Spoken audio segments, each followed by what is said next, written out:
स्वागत है आप सभी का अपने चैनल ऑनलाइन स्टडी 1.6 में। इस वीडियो में कक्षा 10 के हिंदी की पाठ 1 श्रम विभाजन और जाति प्रथा के जितना भी ऑब्जेक्टिव प्रश्न है जो कि पिछले वर्ष तक बोर्ड एग्जाम में पूछा गया है, उस सभी ऑब्जेक्टिव प्रश्न को इस वीडियो में याद करेंगे। देखते हैं कि आप लोगों को पहले से कितना प्रश्न याद है, ये जरूर कमेंट कीजिएगा। तो चलिए शुरू करते हैं। पहला प्रश्न है, द अनटचेबल्स किनकी रचना है?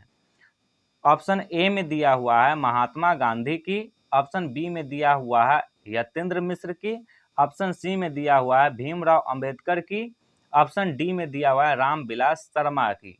तो देखिए, द अनटचेबल्स जो है ये डॉक्टर भीमराव अंबेडकर जी की रचना है। तो इसका सही उत्तर हो जाएगा option number C, Bhimrao Ambedkar की। इसके बाद अगला प्रश्न है, किसे बाबा साहेब के नाम से पुकारा जाता है?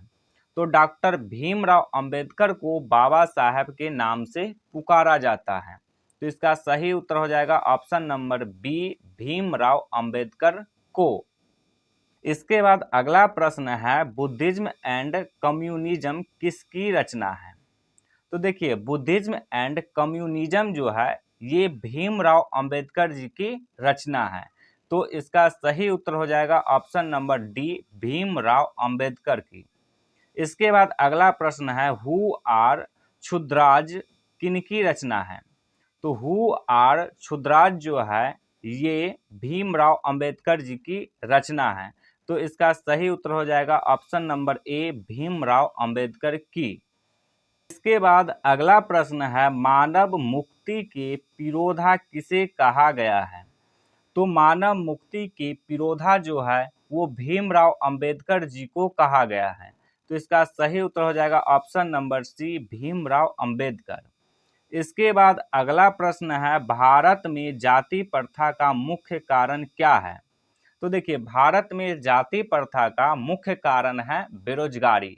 तो इसका सही उत्तर हो जाएगा ऑप्शन नंबर ए, बेरोजगारी। इसके बाद अगला प्रश्न है, जाति प्रथा स्वाभाविक विभाजन नहीं है, क्यों? तो देखिए, इसका सही उत्तर हो जाएगा ऑप्शन नंबर डी, रुचि पर आधारित नहीं होने के कारण। इसके बाद अगला प्रश्न है, श्रम विभाजन और जाति प्रथा के लेखक कौन है? तो देखिए, श्रम विभाजन और जाति प्रथा के लेखक बाबा साहब भीमराव अंबेडकर जी है।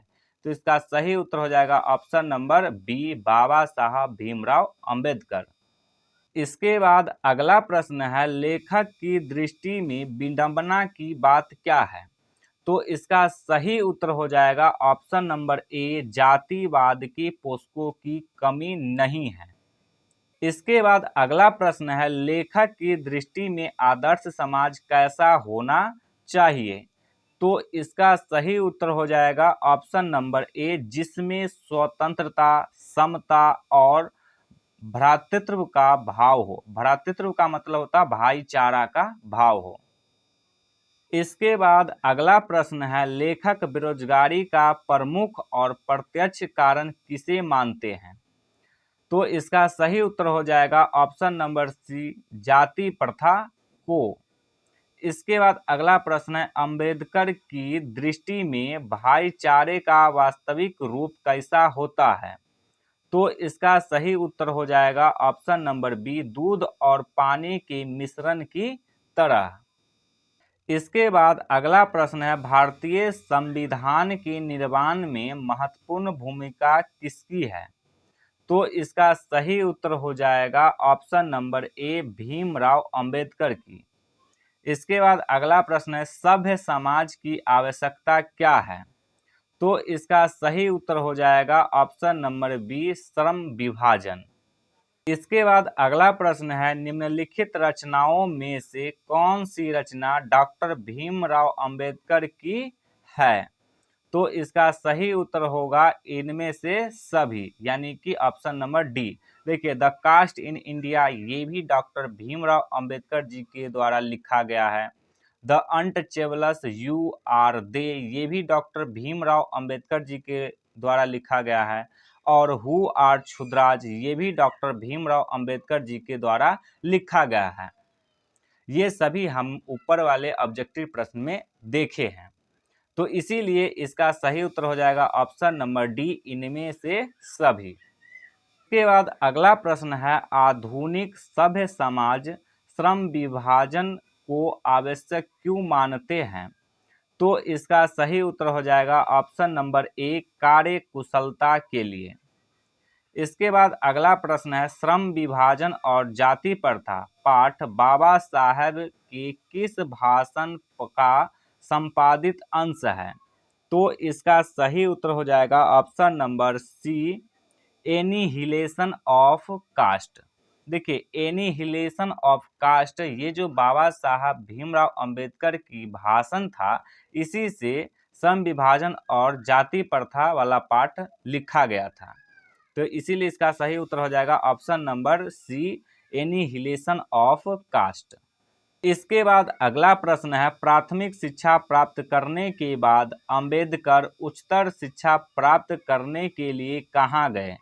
तो देखिए, प्राथमिक शिक्षा प्राप्त करने के बाद डॉक्टर भीमराव अंबेडकर जी जो है वो उच्चतर शिक्षा प्राप्त करने के लिए न्यूयॉर्क गए थे। तो इसका सही उत्तर हो जाएगा ऑप्शन नंबर सी, न्यूयॉर्क।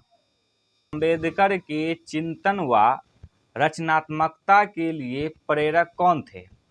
तो देखिए, इसके लिए बुद्ध, कबीर और ज्योतिबा फुले ये सभी जो है अंबेडकर के चिंतन व रचनात्मकता के लिए प्रेरक थे। तो इसीलिए इसका सही उत्तर हो जाएगा ऑप्शन नंबर डी, इनमें से सभी। इसके बाद अगला प्रश्न है, जाति पाति तोड़क मंडल भाषण लाहौर में कब हुआ? तो इसका सही उत्तर हो जाएगा ऑप्शन नंबर सी, 1936 ईस्वी में। तो उम्मीद है कि आप लोगों को ये सभी प्रश्न याद हो गया होगा। यदि याद हो गया हो तो इस वीडियो को लाइक कर दीजिएगा और चैनल को सब्सक्राइब जरूर कर दीजिएगा।